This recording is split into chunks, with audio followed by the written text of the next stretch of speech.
Près de 37 millions d'électeurs appelés aux urnes pour un scrutin dominé par 5 principaux candidats dont l'issue pourrait changer l'Espagne. L'ouverture des bureaux de vote à 8 h ce dimanche matin a donné le coup d'envoi des élections législatives anticipées. Les Espagnols choisiront-ils de maintenir Pedro Sánchez à la tête du gouvernement ? Le leader du Parti socialiste espagnol est arrivé au pouvoir à la faveur d'une motion de censure contre le Parti populaire, empêtré dans des affaires de corruption. Pedro Sánchez fait la course en tête des sondages, mais n'est pas certain d'obtenir une majorité absolue. Il devrait donc trouver des alliés. Face à lui, Pablo Casado, 38 ans, à la tête du Parti populaire. Le jeune leader a tenté d'enrayer la chute de la droite espagnole, mais il pourrait lui aussi ne pas pouvoir se passer d'alliance.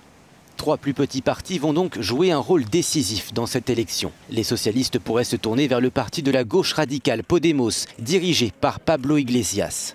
La droite, quant à elle, pourrait choisir de s'allier avec le parti libéral d'Albert Rivera, Ciudadanos, et Santiago Abascal, ici à droite. Crédité de 10% des voix, son parti d'extrême droite pourrait réaliser une percée nationale dans un pays où l'extrême droite était absente depuis la mort du dictateur Franco.